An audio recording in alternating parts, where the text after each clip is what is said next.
वो नाम है जिसको सुनते ही आपके मन में कुछ ना कुछ विचार आने लगते हैं। विचार कोई बढ़िया मजबूत देश, डोनाल्ड ट्रंप, डॉलर या फिर दुनिया में मशहूर वहां के नियम कानून। अगर ऐसा है तो जरा रुकिए, ठहरिए और इत्मीनान से सोचिए, क्योंकि जो अभी आप सोच रहे हैं वो सच्चाई की दुनिया से एकदम परे है। दरअसल सच्चाई तो ये है कि अमेरिका अंदर ही अंदर हिल चुका है, अंदर ही अंदर खत्म हो चुका है। दुनिया की सबसे बड़ी अर्थव्यवस्था अमेरिका इस समय एक ऐसे मूड पर आकर खड़ी हुई है जहां उसकी डिप्लोमेटिक कोशिशें और फाइनेंशियल बोझ दोनों ही चर्चा का विषय बनी हुई है। एक और पाकिस्तान में ईरान के साथ हुई उसकी शांति वार्ता बिना किसी नतीजे के खत्म हो गई, तो वहीं दूसरी ओर देश पर चढ़ता कर्ज भी भारी हो रहा है। यह विशाल कर्ज न केवल अमेरिकी अर्थव्यवस्था बल्कि पूरी दुनिया की वित्तीय स्थिरता के लिए एक बड़ी चुनौती बना हुआ। पाकिस्तान की राजधानी इस्लामाबाद में अमेरिका और ईरान के बीच शांति वार्ता बहाली की जो उम्मीदें जगी थी, उन पर पानी फिर गया। उपराष्ट्रपति जेडी वेंस ने साफ कर दिया है कि दोनों देशों के बीच मतभेदों की खाई इतनी गहरी हो गई है कि अथक प्रयासों के बाद भी इसे पाटा नहीं जा सकता है।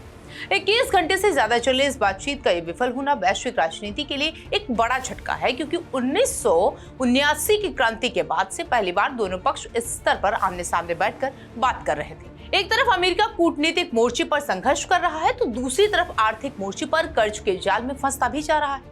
अप्रैल 2026 की रिपोर्ट के मुताबिक अमेरिकी राष्ट्रीय कर्ज अब $38 ट्रिलियन के पार पहुंच गया है। यह आंकड़ा कितना बड़ा है, इस बात का अंदाजा ऐसे ही लगाया जा सकता है कि अक्टूबर 2025 में ही इसने 34 ट्रिलियन से 38 ट्रिलियन तक की छलांग लगा दी थी। कर्ज की ये रफ्तार अमेरिकी प्रशासन के लिए सिरदर्द बनी हुई है।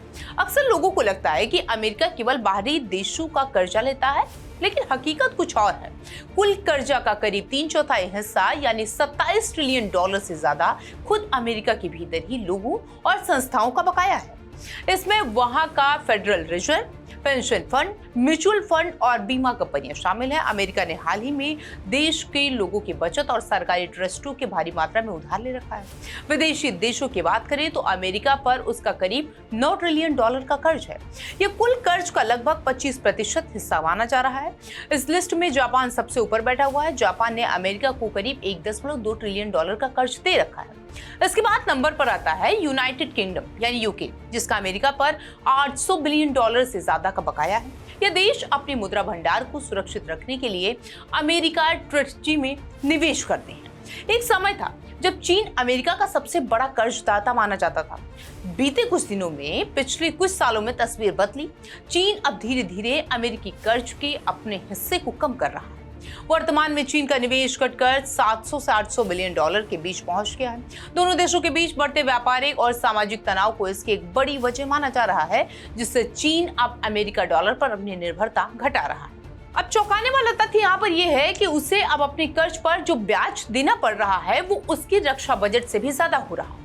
सालाना ब्याज का भुगतान $700 बिलियन को पार कर चुका है। यानी अमेरिका जितना पैसा अपनी सेना और हथियारों पर खर्च नहीं कर सकता, उससे कहीं ज्यादा पैसा वो केवल उसके लिए उधार का ब्याज चुकाने में दे रहा है। यह स्थिति किसी भी देश की वित्तीय सेहत के लिए खतरनाक मानी जा रही है।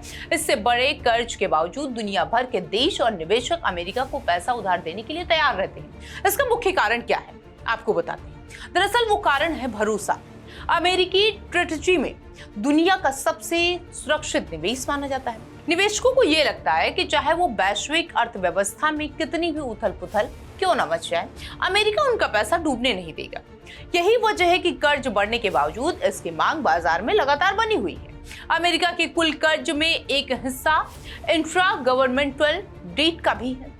ये लगभग $12 ट्रिलियन है। ये वो पैसा है जो अमेरिकी सरकार ने अपनी ही एक एजेंसियों और ट्रस्ट फंडों जैसे कि सोशल सिक्योरिटी और मेडिकेयर से उधार लिया था।